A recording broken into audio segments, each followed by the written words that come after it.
우주가 빅뱅 후 38만 년이 됐을 때, 자, 이 우주에 어떻게 만들까를 38만 년의 씨를 뿌려서 시작한 거라는 것입니다. 우주 배경 목사를 1950년대 반지 운반자 가모프가 제안을 한 것입니다. 1960년대부터 거듭 반복된 검증을 통해 이제는 확실한 것이 되었습니다. 즉, 우주 배경 목사에 관련된 우주 초기의 환경을 연구한 연구가 노벨상을 3개나 받게 된 결과가 된 것입니다.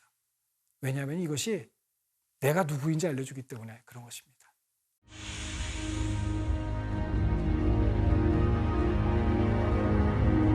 안녕하세요. 이석영입니다.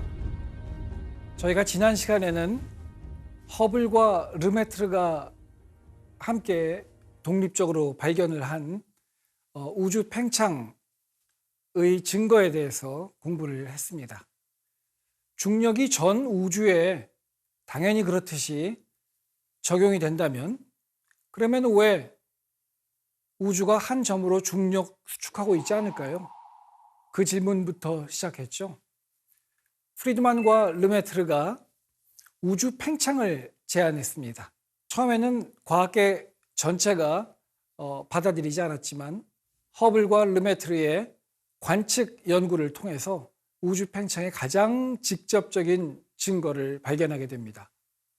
즉, 멀리 있는 은하일수록 우리로부터 더 빠르게 멀어져 가고 있다는 것을 발견한 것이죠. 그것을 오늘날 허블 르메트르 법칙이라고 우리가 부릅니다. 이렇게 우주가 팽창을 해왔다면 과거의 어떤 한 시점으로 돌아가면 어쩌면 시간이 0이고 공간이 0인 그러한 시점이 있었을까? 굉장히 중요한 질문이 되겠죠. 1929년에 이미 이 허블 르메트르 팽창의 강력한 증거가 나오고 그 이후로 당연히 후속 연구를 통해 거듭 밝혀졌지만 학계는 계속 이 팽창 우주설에 대해서 미온적인 반응을 보였습니다. 그런데 이렇게 썰렁한 분위기 속에서도 이 팽창 우주설을 계속 연구한 장본인이 있습니다. 그게 바로 조지 가모프라고 하는 사람입니다. 가모프는 원래 옛날 제정 러시아 때 태어났습니다. 자기의 학부 때 학과에 교수님이 한 분 계셨는데 그분이 팽창 우주설을 주장하시던 분이었어요. 그분의 이름은 프리드만이었습니다. 이제 내가 박사 연구를 하면 저분하고 같이 연구를 해서 팽창 우주설에 대해 공부해보고 싶다. 이렇게 했는데 안타깝게도 프리드만 교수님은 아주 젊은 나이에 병으로 돌아가시게 됩니다. 그리고 그 당시 러시아는 굉장히 어려운 시간을 맞이하죠. 그래서 조지 가모프는 결국 미국으로 여러 차례 시도한 끝에 망명을 하게 됩니다. 가모프는요, 어떤 역할을 한 거냐면, 여러분 혹시 반지의 제왕 보셨나요? 반지의 제왕을 보면 프로도라는 인물이 나옵니다. 이 프로도는 이 반지의 제왕에서 이 악을 상징하는 이 반지를 목에 걸고 이제 여정을 떠나잖아요. 바로 이 가모프를 제 입장에서 볼 때는 빅뱅 이론의 링베어러, 반지 운반자였던 것입니다. 1929년에 강력한 증거를 관측적으로 발견한 학계는 이 팽창 우주설을 받아들이지 않고 마치 사장시키는 그런 분위기였는데요. 가모프가 미국으로 망명을 온 다음에 혼자 그 이론을 끌고 갑니다. 가모프 생각엔 이랬습니다. 우주가 정말 지금 팽창 중이라면 시간을 거꾸로 뒤로 돌리면 우주의 과거 시점에는 우주가 아주 작고, 그리고 지금은 큰 우주에 에너지가 멀리 퍼져 있어서 차가운 우주로 우리가 알고 있지만 이 모든 열 에너지가 작은 우주 안에 제한되어 있었을 때는 우주가 뜨거웠겠지. 이렇게 처음으로 뜨거운 빅뱅 이론을 제시를 합니다. 그럼 도대체 이 처음에 뜨거웠던 우주의 증거를 어떻게 찾을 수 있을까? 이것이 바로 우주 배경 복사 에너지라는 개념이고요. 이것을 가모프가 주장을 한 것입니다. 이 내용은 1953년도 가모프의 네이처지에 낸 논문의 내용인데요. 제가 조금 각색을 했습니다. 우선 처음 가정은 이것입니다. 자, 이 그림에서 오른쪽 위에 있는 그림은 우주가 작고 뜨겁게 시작을 해서 점점 팽창하면서 온도가 낮아졌을 것이다 라는 아주 간단한 기본 가정에서 출발을 합니다. 그리고 우주가 아주 뜨거웠을 때 초기에는 우주가 너무 뜨거우면요 어떻게 되냐면 원자가 이온화됩니다. 우리가 오늘날 알고 있는 이를테면 수소 원자는 어떻게 생겼습니까? 가운데 양전하, 양극이죠. 양극을 띤 원자핵이 있고요. 그 다음에 음극을 띤 전자가 하나 있습니다. 요 두 개가 함께 만나서 더하기 1 빼기 1 해서 중성에 더 이상 전하를 띠지 않는 그런 원자가 되는 것입니다. 그래서 오늘날 우리 지금 주변에서는 수소 원자가 있다 그러면 대부분 다 중성이에요.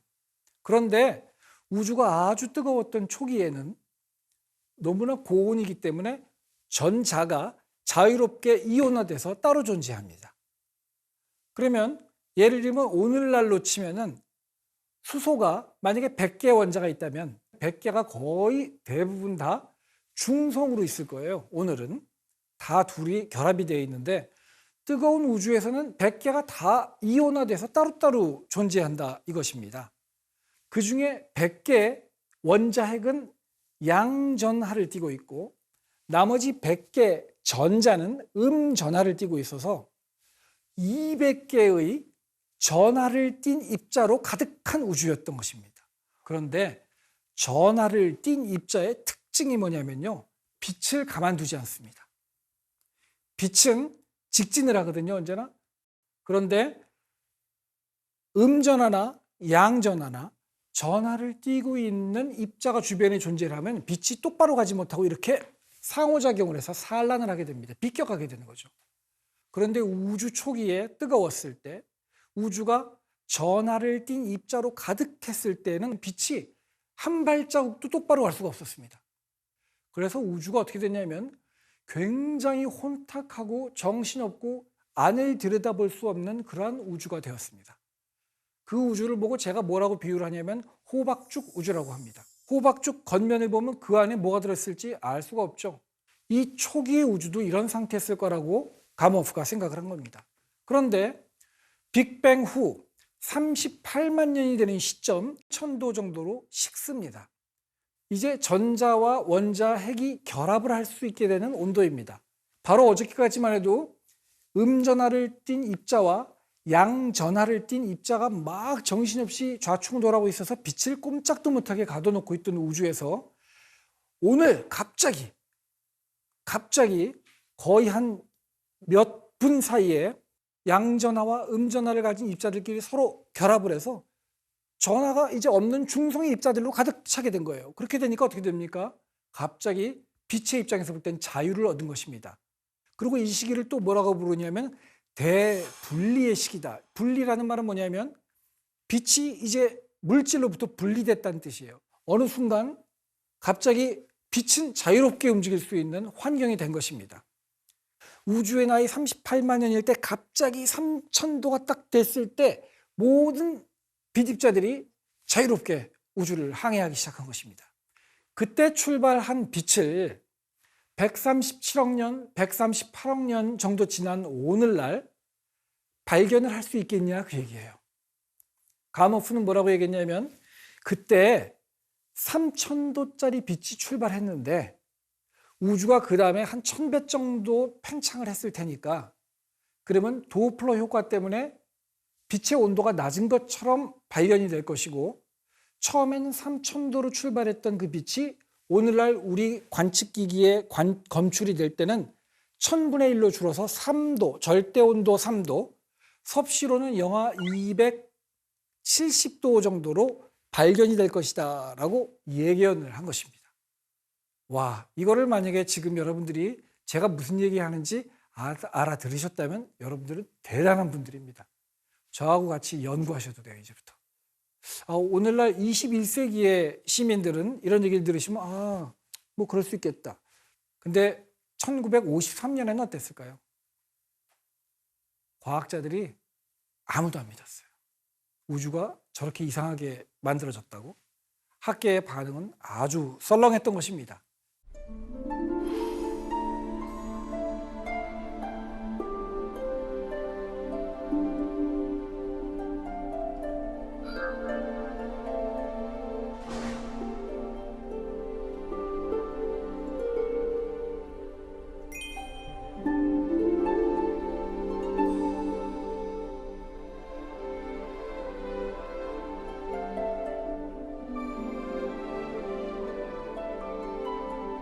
그로부터 10수년이 지난 다음에 미국에 그 당시에 가장 큰 전화 회사였던 벨 전화 회사가 있었어요. 여러분 알렉산더 그레함 벨이라는 이름 들어보셨죠? 미국 사람으로서는 처음으로 전화기를 발명한 분이에요. 그분이 돈을 많이 벌었거든요. 그래가지고 벨 랩이라고 하는 연구소를 차렸어요. 천문학자 두 사람을 고용했네요. 펜지아스라는 사람과 윌슨이에요.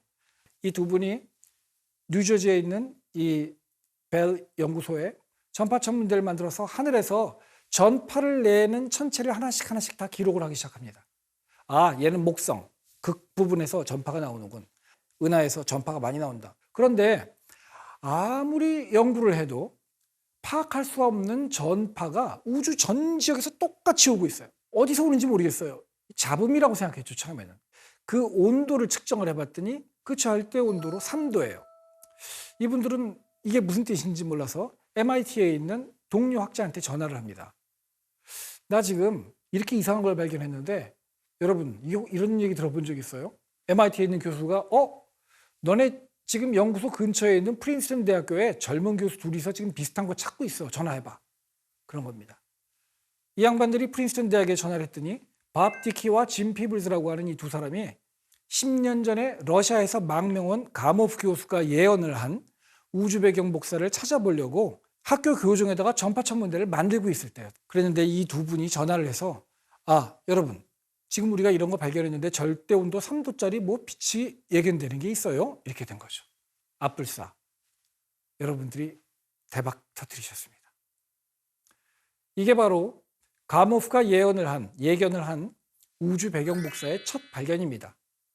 이 발견이 얼마나 중요한지 그 발견을 한 지 14년 만에 노벨상을 주었습니다. 14년 만에 노벨상을 줬다는 얘기는 우리 과학계에서는 오늘 발견했으니까 내일 주는 거나 마찬가지예요. 어쩌면 우리가 어떤 현상 하나를 안 것이 아니라 우주의 기원을 발견한 것 같은 그런 느낌이었기 때문에 그런 거죠. 자, 이제 됐죠? 노벨상까지 줬으면 됐어요. 아니죠. 더 많이 알아야 돼요. 자, 지상에 있는 망원경으로는 아무래도 전파 간섭이 많으니까 우주에 탐사선을 띄우자. 그래서 나사는 코비라고 하는 우주 망원경을 지상에 띄워서 허공에서 이제 우주를 관측하게 하죠. 그 관측을 해봤더니 정말로 절대 온도 3도짜리 우주 배경 복사가 전 우주에서 오고 있다는 것을 발견을 했고요. 뿐만 아니라 이 잡음 안에 유의미한 통계적으로 의미가 있는 또 다른 종류의 더 작은 잡음이 존재하는 것 같다라는 것을 알게 되었습니다. 어쩌면 이 잡음 속에 숨어져 있는 또 다른 종류의 작은 잡음이 어쩌면 우주의 삼라만상의 기원일지도 모르겠다라는 말도 안 되는 듯한 추측을 하게 됩니다. 이 내용을 1989년도에 발견을 하고 2006년도에 이 내용으로 노벨상을 또 한 번 주게 됩니다. 노벨상 2개 받은 발견이 어디 있어요? 그런데 그 이후에 천문학자들은 또 다시 망원경을 세웁니다. 자, 지구 근처를 공전하는 망원경은 아직까지도 지구의 영향을 좀 받을 수 있으니까 더 신호가 깨끗하게 잡히는 곳에 망원경을 세우자. 태양과 지구 선상에서 태양의 반대쪽에 150만 킬로미터 떨어진 지점에 물체를 갖다 놓으면요, 그 물체는 안정해서 가만히 있습니다. 물체가. 그래서 그 지점에다가 망원경을 어렵게 갖다 놓은 거예요. 이 플랑크 그리고 또 하나는 WMAP이라고 하는 2개의 망원경을 거기다 갖다 놨는데 2개 다 관측을 단연간 해봤더니 정확히 이전에 코비와 또 벨 랩에서 관측한 그러한 내용의 우주 배경 복사를 다시 하지만 훨씬 더 정밀하게 측정할 수가 있었던 것입니다. 지금 여기에 보고 계시는 이 우주 배경 복사 지도는 우주의 지금 전 방향에서 오고 있는 이 복사 에너지, 빛의 온도를 표시한 건데요. 붉은 지점들은 상대적으로 조금 더 온도가 높고 푸른 지점들은 상대적으로 온도가 살짝 낮은 지점입니다. 근데 그 온도 차이가 한 10만 분의 1밖에 안 돼. 한 군데가 3.00001도라면 한 군데는 2.99999도 뭐 이렇다는 얘기입니다. 이렇게 작은 건 우리 그냥 무시해야죠. 무시할까요? 이제 몇 강 지나면 이게 얼마나 거대한 의미를 갖는지를 이제 제가 알려드릴 텐데요. 이것이 오늘날 우주의 전체의 씨앗이 되는 것입니다. 우주가 빅뱅 후 38만 년이 됐을 때, 자, 이 우주에 어떻게 만들까? 이 우주를 어떻게 만들까? 어디다 사람을 만들고, 어디다 도시를 만들고, 어디다 은하를 만들까를 38만 년의 씨를 뿌려서 시작한 거라는 것입니다. 그 씨의 지도를 우리가 보게 된 것이라는 것이죠. 우주 배경 복사를 1950년대 반지 운반자 가모프가 제안을 한 것입니다. 뜨거운 빅뱅 이론이 이제 대두되기 시작한 거죠. 1960년대부터 거듭 반복된 검증을 통해 이제는 확실한 것이 되었습니다. 그런데 사실 작년에 제가 프랑스 방문하고 있을 때 소식이 또 들리더라고요. 짐 피블스, 아까 기억나세요? 프린스턴에서 이 우주 배경 복사를 찾으려고 망원경 만들고 있었던 두 젊은 교수 중에 한 사람 짐 피블스가 작년에 노벨상을 또 받았어요. 재작년이군요. 즉 우주 배경 복사에 관련된 우주 초기의 환경을 연구한 연구가 노벨상을 3개나 받게 된 결과가 된 것입니다. 이쯤 되면 이게 얼마나 어마무시한 발견인지 여러분들 상상할 수 있지 않습니까? 세상에 그 어떤 것이 하나의 발견에 대해 노벨상을 3개를 줍니까? 왜냐하면 이것이 내가 누구인지 알려주기 때문에 그런 것입니다. 그럼 다음 시간에는 이렇게 이제 학자들도 인용하기 시작을 한 뜨거운 빅뱅 이론이 도대체 얼마나 거대한 물결을 우리 과학계에 가져왔는지에 대해서 소개하는 시간을 갖도록 하겠습니다. 감사합니다.